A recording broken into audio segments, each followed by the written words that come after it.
que é a mensagem final que você deixa pro pequeno empreendedor, aquele cara do hot dog, aquela mulher que faz tricô, que vende tapete na rua, para eles se regularizarem, para eles estarem dentro do meio. Teve essa polêmica do Pix também, na questão dos valores ali. Então, se você quiser passar por cima desse assunto, um pouquinho do que você viveu ali, que eu acho que você deve ter sido consultado muito por muita gente para tirar dúvidas, né? Sim, sim. Em relação ao Pix, cara, muita gente não sabe, né? Mas nós já somos fiscalizados há muito tempo. Eu falo isso pra todo mundo. Eu lembro da época que meu pai fazia cheques de R$4.900, né? Não é porque ele tinha tudo isso não, tá? Meu pai, ele vendia carne de um frigorífico que vendia lá picanha argentina, uruguaia, tal. Ele trabalhava nesse frigorífico e aí o salário dele, ele não pegava em dinheiro, ele pegava em peças de carne. Trazia para casa e vendia isso fracionado.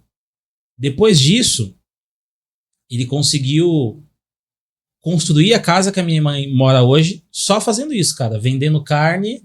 Depois ele montou uma churrasqueira, começou a vender essas carnes em porção, tal. Então, assim, eu tive... O maior exemplo de empreendedor eu tive dentro de casa, que foi meu pai. Que da hora, mano.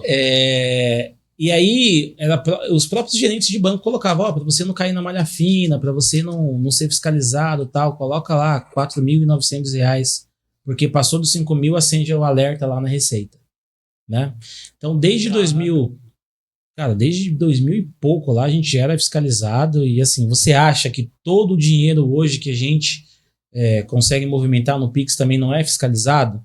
O problema não é a fiscalização, o problema foram, na minha concepção, tá?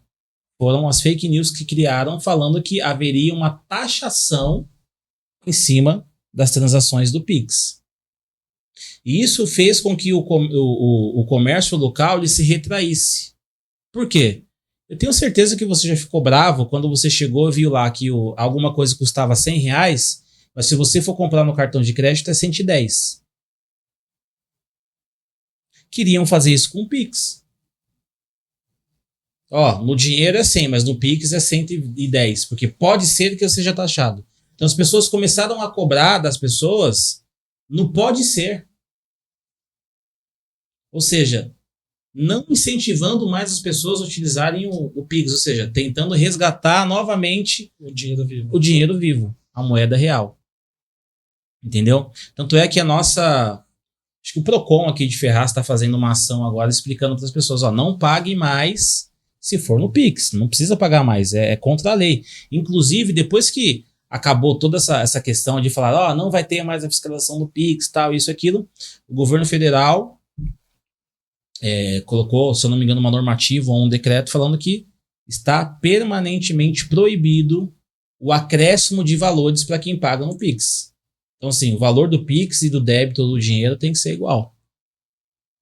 Então, isso é um assunto bem, bem delicado, né? Porque envolveu muito a polarização aí, direita, esquerda. Então, é um pouco complicado. A gente viu lá um momento que estava todo mundo reclamando que não tinha dinheiro, mas depois começou todo mundo a reclamar que ia ser taxado porque tinha R$5.000 na conta, né? Então, ficou meio desequilibrado. Né? Mas assim, levando a letra fria da lei, que é o que eu costumo falar pro pessoal, que papel não tem coração, o que estava escrito no papel era isso. Que teríamos uma fiscalização que sempre teve. Só que ao invés de ser em R$2.000 que era antigamente, é isso aí, a partir de 5.000.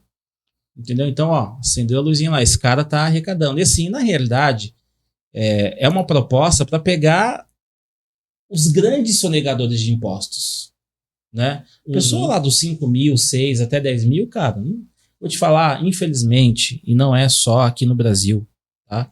Receita Federal, ela não tem aparato o suficiente para fiscalizar de maneira efetiva todo mundo.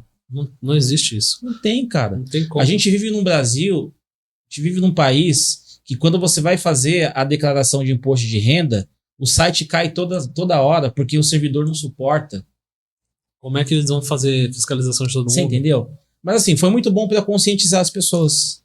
Foi mesmo. Foi muito bom para conscientizar. Mas uma parada que eu pensei nesses dias, ô Thiago, de verdade, mano, foi que assim, A questão da fiscalização e tudo mais, eu lembro que quando eu comecei a minha vida adulta, não tinha Pix. Então Sim. era DOC ou TED. E TED. E você E pagava. cheque, né? Você pagava pra fazer DOC, você Sim. pagava pra sacar um TED, pra fazer TED, você pagava pelo cheque, você pagava por tudo. Sim. Aí veio o Pix e parou de pagar por tudo. Você acha que o banco vai deixar isso barato pra nós até quando? Porque quanto que o banco deixou de arrecadar quando cancelou o TED? Não só isso, né? Quando cancelou o CPMF. Quanto que os bancos deixaram de arrecadar, gente? É isso aí. Isso mas é questão de tempo Sim. pro banco, que são, né, falando politicamente, que são os verdadeiros financiadores das campanhas políticas, colocarem os políticos pra trabalhar pra eles e tomem no nosso.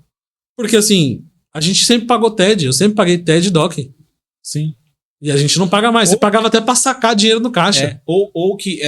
De alguma forma essa conta vai voltar. Até hoje, né? No banco 24 horas, você tem a possibilidade de fazer um saque só sem pagar nada, e depois do segundo ou terceiro saque, para quem é conta salário, paga alguma coisa. Então. Né? Que é uma taxa. Uma hora essa conta vai voltar. Eu vejo uma forma de que é aquilo que você falou. Antigamente a gente pagava, né? Todo mundo pagava. Sempre pagou, ninguém nunca reclamou. Sempre pagou, ninguém. Agora, né? Estamos aí vivenciando algo que nós não pagamos, que é o Pix, né? Mas que, se fosse para melhorar o nosso país, mas trabalhando de maneira correta, né? Sem falar de fundões, eu acho que todo mundo toparia pagar. O problema é que nunca é de maneira correta, né? A gente tem... Nosso país nunca funciona de maneira correta. Infelizmente, a gente tem maus exemplos, mas a gente também tem bons exemplos, né? A gente tem muitos bons exemplos aí, mas essa conversa política é bem extensa, né? Bem extensa. É bem extensa, mas voltando para essa questão do Pix aí, foi interessante para as pessoas entenderem muito essa questão, ter essa visão de que, pô, todo aquele dinheiro que eu coloco na minha conta, eu vi que não tinha dimensão de quanto entrava. Nossa, entra tudo isso na minha conta mesmo e eu tô aqui fazendo isso? Espera aí. É o momento de eu parar, repensar o que eu tenho de custo, o que eu tô fazendo. Então, muita gente teve esse choque de realidade. Então, para algumas pessoas foi muito bom. E o seu recado final? Cara, qual é o conselho que você deixa pra galera? O conselho que eu deixo pra galera é o seguinte: regularizem-se, formalizem-se, abram um CNPJ, sendo MEI, que é a primeira categoria, né? Que você pode ter aí uma emissão de nota, ou seja, um faturamento de até R$81 mil, ou uma empresa ME, um faturamento de até 360 mil. Você já deve estar estourando isso aí, né? Eu tenho que passar um pouco mais. A gente pode já ir para 4 milhões, né? Aí tá dentro. Empresa EPP. Mas, cara, eu vejo muito isso, tipo assim, das pessoas cobrarem outras pessoas de fazer o certo, mas não fazer o certo. Muita gente fala comigo, fala, nossa, Thiago, às vezes você tem um coração ruim, no sentido de que pessoa, eu quero ser ambulante e vou colocar a barraquinha aqui.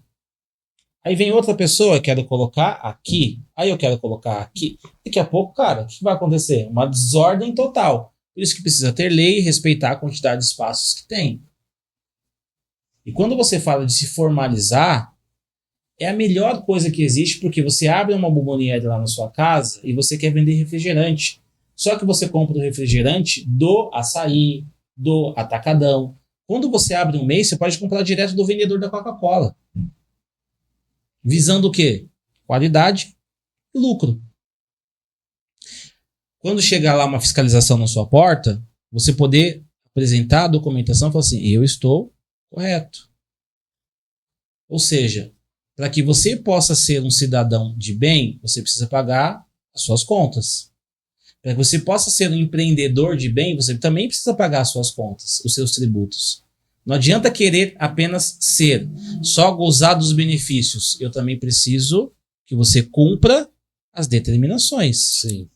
Então tem o ônus e o bônus. A gente tem um problema grande aqui em Ferraz, cara, com adegas e tabacarias.